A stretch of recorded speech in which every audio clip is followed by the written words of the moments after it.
Hi guys. So today we're gonna learn about Boolean algebra.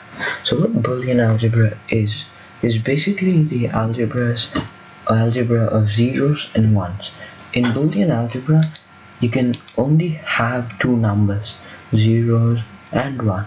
You can't have an infinite number of numbers like you can in regular algebra. In regular algebra, you can have 1001, 999, 3, 8, 1,061,061, but in Boolean algebra you can have two numbers, 0 and 1. And in Boolean algebra we have three operators, or three operations, basic operations. These three basic operations are addition, multiplication and negation. So by definition, the definition of addition is 0 plus 0 is equal to 0, 0 plus 1 is equal to 1, 1 plus 0 is equal to 1, and 1 plus 1 is equal to 1. So how do we remember this definition? Well, what works for me is to think of 0 as something and 1 as nothing. So 0 plus 0 is nothing plus nothing, which is equal to nothing. 0 plus 1 is equal to nothing plus something, which is equal to something. 1 plus 0 is something plus nothing, which is something. 1 plus 1 is something plus something, which is something. And then we have multiplication, which is defined this way: 0 plus 0 is 0 times 0 is equal to 0, 0 times 1 is equal to 0, 1 times 0 is equal to 0, and 1 times 1 is equal to 1. Again, you can think of it as somethings and nothings.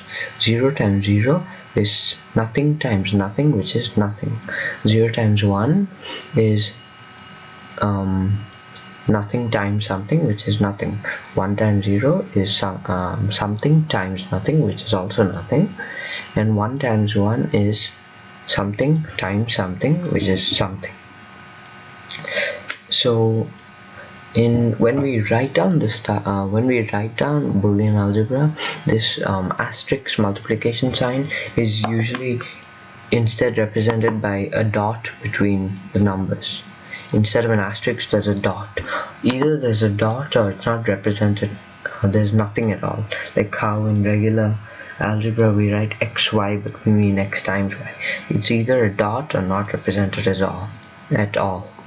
And then we have third operator, negation, which is defined as negation of 1 is equal to 0 and negation of 0 is equal to 1. Negation is basically taking the opposite of. So the opposite of 1, the opposite of something is nothing, and the opposite of 0, that is the opposite of nothing, is something. And even this operator, when you write down stuff, this thing on the left, it's not written like that. Instead we have a line on top of the 0 here. We don't have a weird symbol on the left of the 0. We have a line on top of the 0 to represent negation of 0. So now we know the three basic operations and how to easily remember them. Now let's move on to laws. One of the most basic laws of Boolean algebra is, first let me tell you guys something. When we say variables in Boolean algebra, it has the same meaning as in regular algebra. In regular algebra we have a variable x which can take on any value, and similarly in Boolean algebra we have a variable, say a, which can also take on any value. But in the whole of Boolean algebra only two values are allowed, 0 and 1. So any variable can only take on those two values, right? You can't have a is equal to 2, because then it's not Boolean algebra. Nothing's defined for 2's here. See that? It's only defined for 0s and 1s. So variables can only have, well, variables can be anything, but in Boolean algebra only 1s and 0s are allowed. So even variables are 0s and 1s. So the distributive law, it looks just the way it does in regular algebra. A, B and C here represent variables. Variables can carry any value, that is 0 or 1. So the distributive law says that A times B plus C, see I didn't represent that asterisk there, so I just put it in. A times B plus C is equal to AB plus AC. Here again, for clarification, I can put in the asterisks, but it's not required. So you can plug in all possible values of A, B and C and check that this law works. We'll just do it for one possible trio of values. Say that A is 1 and B is 0 and C is 0. For this set of values, B plus Z should also be 0, because 0 plus 0 is nothing plus nothing is 0. So on the LHS we have B plus C is equal to 0, and we know that A is equal to 1. But so A times B plus C is 1 times 0, but 1 times 0 is something times nothing, so it should be nothing. So 1 times 0 is 0. On the RHS we have AB is equal to 0 because B is equal to 0, and AC is equal to 0 because C is equal to 0. So AB plus AC is 0 plus 0 is equal to 0. So this distributive law works. Normally what you do is to check if a law works. In Boolean algebra, since you can only have a certain number of combinations, you can check if a law works by seeing if it works for all possible combinations. So for this distributive law, all possible combinations of A, B and C, there are 8 possible combinations, because each of these has two possible values. 2 times 2 to the power of 3 is 8. So A, B and C can have the trio A, B and C can have 8 distinct values.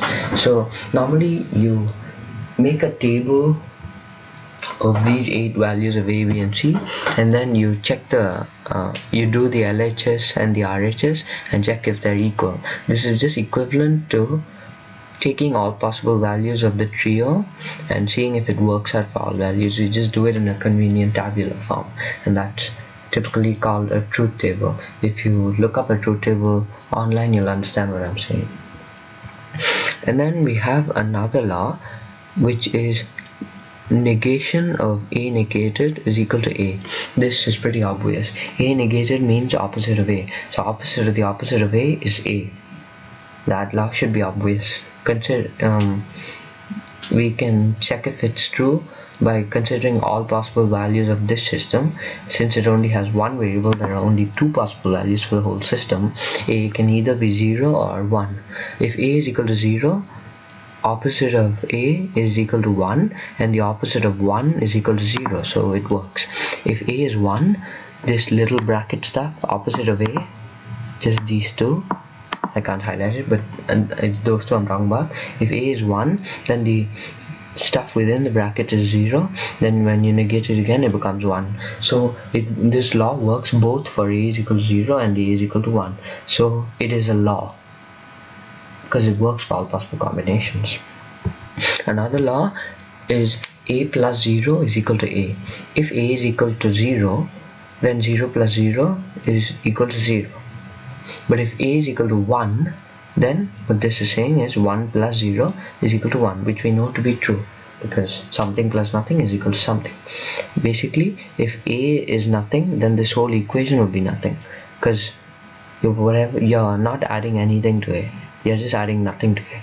But if A is something, then the final result will also be something. And then we have A times 0 is equal to 0, which is another law.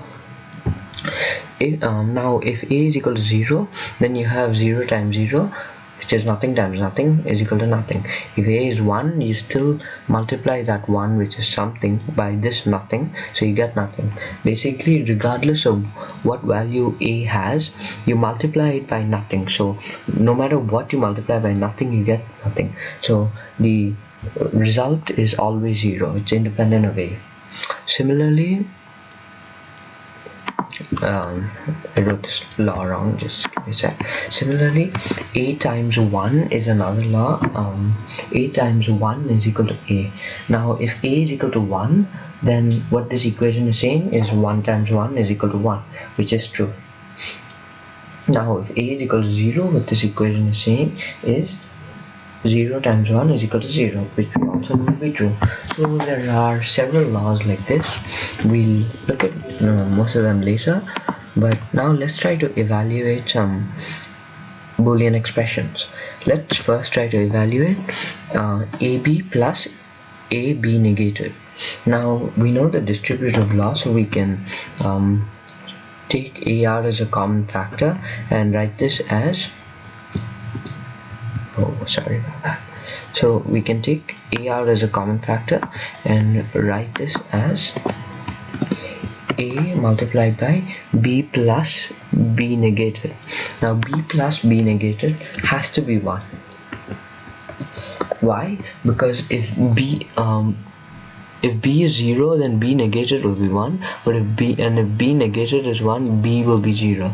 So one of these two has to be 1, because either B negated is 1 or B is 1, because they're opposite of each other. So when this is basically the addition of 0 and 1, which always gives a 1. That is, if B is something, then B negated will be nothing, but we'll still have something plus nothing, which is something. But if B is nothing, B negated will be something, and something plus nothing will give you something. So this bracket stuff is always 1, so you can write it as A. Now let's evaluate this expression. Again, you can use the distributive law to get A times B plus 1, or 1 plus B. Doesn't really make a difference. That's another law, the associative law. A plus B is equal to B plus A. So this, whether we write it as B plus 1 or 1 plus B, does make a difference. So A times 1 plus B is what we have to evaluate. 1 plus B is always 1, because there is a something in the addition. So it's just A times 1. So we have A as the answer once again. Now let's evaluate this. We expand it first using the distributive law, so we get AA plus AB plus AC plus BC. Right? Yeah, that's right. So A times A is equal to A. And why am I saying that? It's a law as well. Law A times A is equal to A. Let's verify this law. If A is equal to 0, then 0 times 0 is equal to 0. If A is equal to 1, 1 times 1 is equal to 1. So this law works. So A times A is equal to A. Then we have this expression as A plus AB plus AC plus BC. Now using the distributive law, we can take A as a common factor, so we have A times 1 plus B plus AC plus BC. Now, like we've already discussed, 1 plus B is always 1, so we have A times 1, which is just A, plus AC plus BC. Now use the distributive law again, take A out, so you have A 1 plus C plus BC.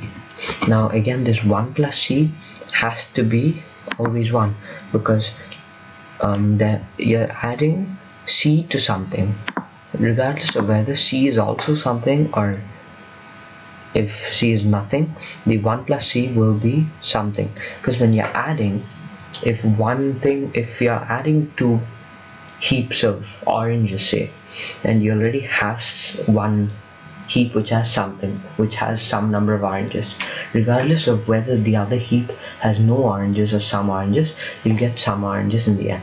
So 1 plus C is always equal to 1. So you have here A times 1, which is just A plus BC. So this is just A plus BC.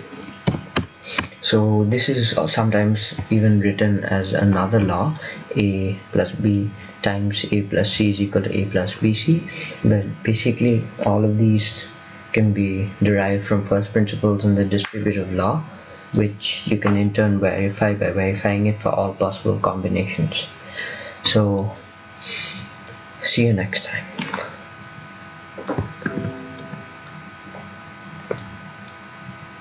wait a sec. See you next time. Bye bye.